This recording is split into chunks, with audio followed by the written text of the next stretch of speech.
Thank you for joining Wars of the Rosies as we continue with part 6, the Veil of Allegory, from the Lost Word, Its Hidden Meaning, by George H. Steinmetz. Chapter 5, the Veil of Allegory. The first chapter of Genesis recites the creation of the material universe, the advent of man in his material physical body, and the acquisition of the consciousness of himself as a separate and distinct entity. Therefore, man becomes aware of his spiritual attributes. He did not acquire those attributes, for they were latent within him from his very first incarnation. He but acquired the consciousness of them. This is the end of man's involuntary evolution, and the beginning of his conscious and intelligent cooperation with universal law in furthering his continuing evolution. This evolution is concealed behind a veil of allegory in the history of the patriarchs, and is illustrated by symbols, their names, and the description of their characteristics and personalities, which, when properly understood, reveal that for which the symbology is intended. It is the revelation of the threefold complete man, the final work of involuntary evolution. The voluntary evolution referred to in the preceding paragraph begins with the complete man's cognizance of universal law, some faint knowledge of the operation of that law, and his compliance and cooperation therewith. This biblical recital begins on the level of the material, as does the first degree of Freemasonry. It describes the addition and growth of the physical. It describes the addition and growth of the cyclical, as does the second degree of Freemasonry, which thereby concurs with the Bible.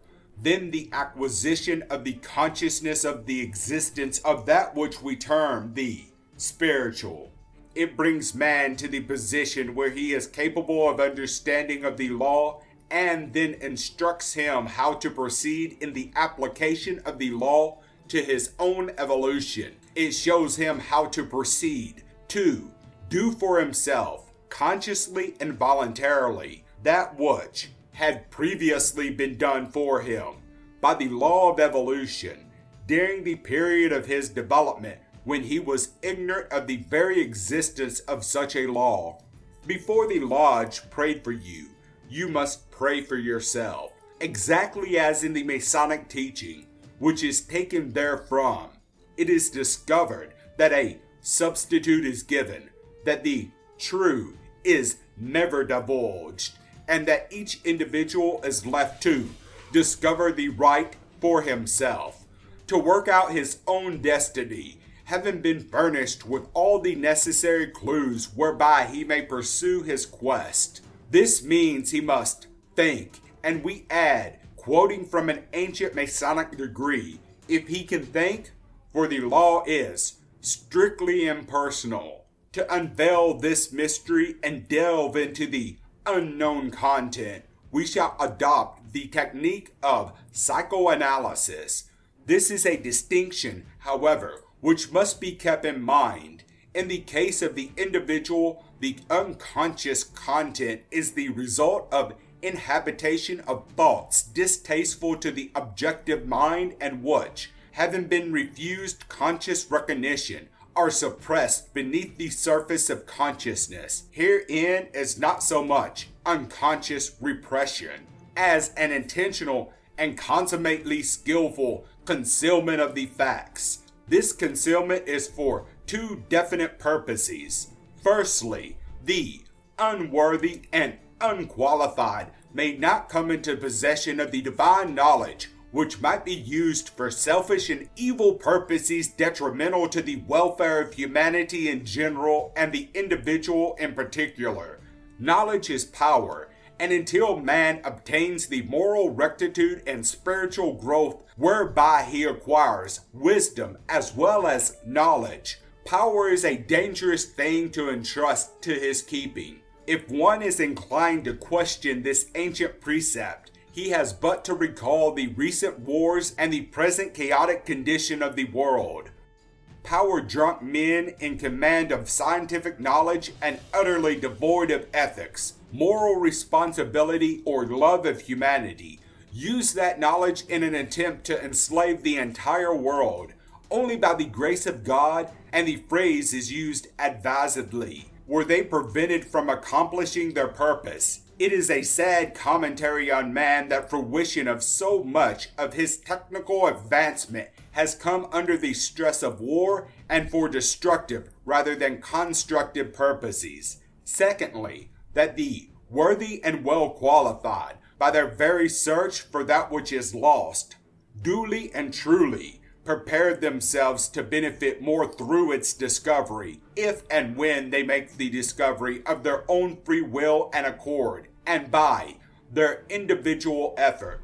This esoteric teaching is so carefully concealed that the casual reader is not even aware of its existence, let alone concealment. Only when it is recognized that the biblical narrative contains deeper significance than is apparent on the surface is it realized that the ancients buried an entire secret doctrine beneath an apparent recital of history. Once the key is discovered and the door unlocked, one is struck with admiration of the genius of those capable of such an achievement. Hidden beneath this narrative, be it factual history or the figment of the imagination, is a startling revelation of the working of universal law, consistent with and in keeping with the known facts of nature as modern material science has revealed them.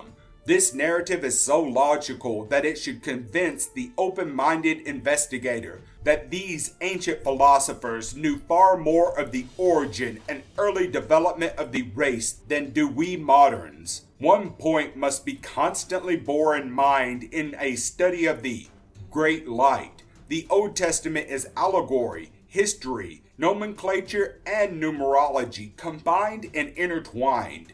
No warning is sounded when media used to conceal or reveal the truth, as the case may be, are changed. Also, it contains innumerable astrological references which cannot be understood in any other light.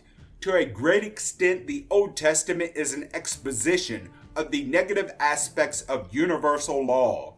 The cause and effect, the eye for an eye and tooth for a tooth of cosmic law and action.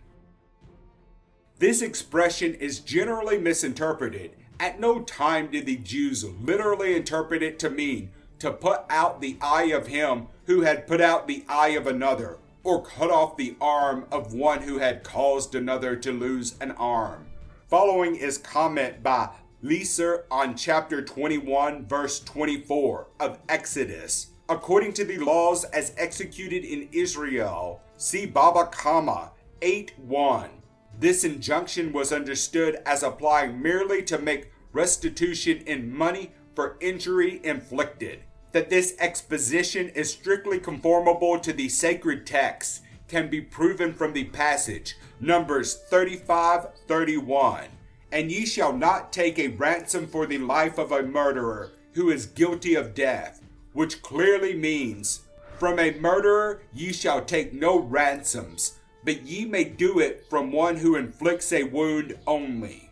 It explains how not to live and recites the effects of violation of law. It contains far more thou shalt nots than thou shalls. It applies to the material and mental. Exoterically, it is instruction for the entered apprentice and the fellow craft. It is preparatory to the third degree, the advent of the example, the prototype, or the master changes all of this. This statement is not to be construed as an attempt to introduce Christian theology into Masonic teaching. Masonry is universal and recognizes no creeds, taking truth wherever it is found. That Jesus the man lived is conceded by even a vast majority of non-Christian creeds. The Jew acknowledges him to have been a great teacher, Some Christian creeds declare him to have been conceived by the Holy Ghost, born of the Virgin Mary. Others refuse this dogma, attribute to him no supernatural birth, and claim he achieved Christhood. Occult teaching largely agrees with this latter thesis and points to him as a prototype of the perfect man, the goal towards which the entire human race is evolving. We are here referring to the master strictly in that sense, one who has mastered himself in the fullest sense of the expression. The New Testament contains instructions of the spiritual plane. Herein, the esoteric instructions are not so heavily veiled as in the Old Testament, although even in the New Testament deeper meaning is present than apparent on the surface. Now the Master Mason is told positive aspects of universal law, no longer an eye for an eye, but forgive thy enemies, no more thou shalt not, but rather thou shalt.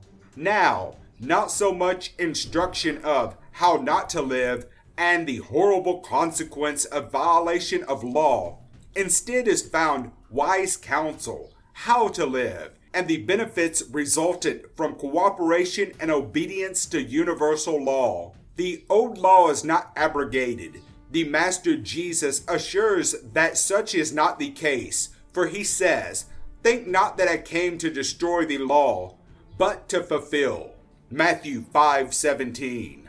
The interpretation of this rather peculiar statement is hidden in the answer to the question of just what law is meant. If Jesus referred to the law of Moses as the Jews who heard him and as Orthodox Christianity assumes, his remark is meaningless. There is no point in thinking he might destroy the law of Moses, nor any need of his denying that he would do so. On the other hand, he could not fulfill that law, as it is material and cyclical in its application to the masses, governing their condition and thinking, but not their spirituality, and his mission was of a spiritual state.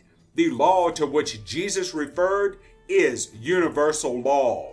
That law he could not destroy, even if he would, and that law he fulfilled by exemplification, by demonstrating to what heights man can rise with a cognizance of his inner divinity, an understanding of universal law, and its application to his life.